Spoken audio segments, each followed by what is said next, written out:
Hi everybody. I wanted to do a video for week 3, especially about the PowerPoint that is coming up, that is due here on the 4th. So I wanted to go over the rubric really quick just so I could answer any questions that you might have. So you are going to pick a description, you're going to pick an issue or problem and describe that. Kind of give us some background. Even though you know that area of nursing pretty well, a lot of us might not, so kind of expand on that a little bit. And then give us some rationale supported by a source or two about why it's really a problem. So it's not just a problem to you, but one that is legitimately a problem in nursing. Then you're going to choose a middle range theory that can impact that problem and apply it to it. See how it can change it or help it or make a difference. Make sure you list some key points and concepts from the theory. So describe the theory a little bit. Again, while I do know quite a bit of them, especially after teaching this class for a year, it's still nice to have a refresher on it quickly. Most of them I recognize, but again, it's nice to have that a short description of what it is, some key points, some background information. Then you'll explain why that theory applies to your problem or why it helps. Make sure you include sources, of course, 8 to 10 slides of content. You'll want to have an introduction slide, a title slide, and a reference slide. So on each slide, you will have your in-text citations, I guess, so like King 2019. And then on the reference slide, you'll do the whole citation. Make sure you cite any images you use that aren't yours. And if you found them on Google Images, that's fine, but follow the link until you find what page it was posted on and cite it from there. That gives credit to the person who actually posted it and not to Google. Let's see, what else? APA. We've had just a couple little issues that I've seen repeatedly, so I just wanted to touch on those. Journal titles should be italicized, not the name of the article, but the name of the journal itself.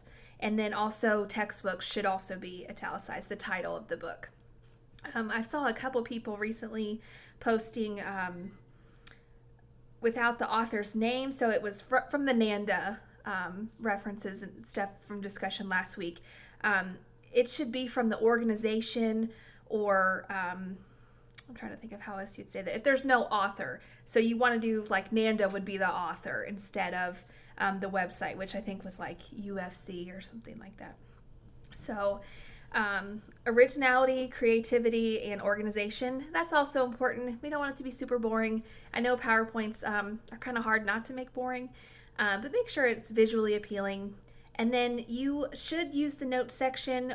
You don't have to, but it kind of helps you elaborate on each slide. You don't want to put every single key point on the slide. It'll make it way too busy. So just put kind of some bullet points, and then with your voiceover or the notes section, you'll explain those key points, just like you were giving a presentation to the class in person. So you do need to use the voiceover. That is kind of a key part of this assignment. To do that, you'll go under presentation, and then it's either record slideshow or narrate slideshow. I think it might be record, but that'll let you record your voice while it goes through the slides, and it'll record that timing too. So then other APA issues. Oh, make sure you include a page number if you do a citation, a direct quote. And on the same hand, you don't need a page number if it's not a direct quote. So if you paraphrased or used, just some content from it, but put it in your own words or summarized it, you don't need a page number. Let's see. The punctuation. So the in-text citation should come before the end of your sentence. So you shouldn't say, Heather King is a nurse, period, King 2019. It should say Heather King is a nurse, and then your parentheses, King 2019, close your parentheses, and then the period. That way you know what sentence it belongs with. I've seen that quite a bit lately, so I just wanted to point that out. This textbook right here, this guy, you should have gotten this. For this class, you will use it heavily, I promise. Look it up if you don't know, if you're not sure how to cite something. EasyBib online is also helpful. Purdue OWL is helpful. I'm also willing to help if you are really confused and, it's just a weird citation. Blogs and podcasts and all those kind of things now are in this 7th edition, so that's great.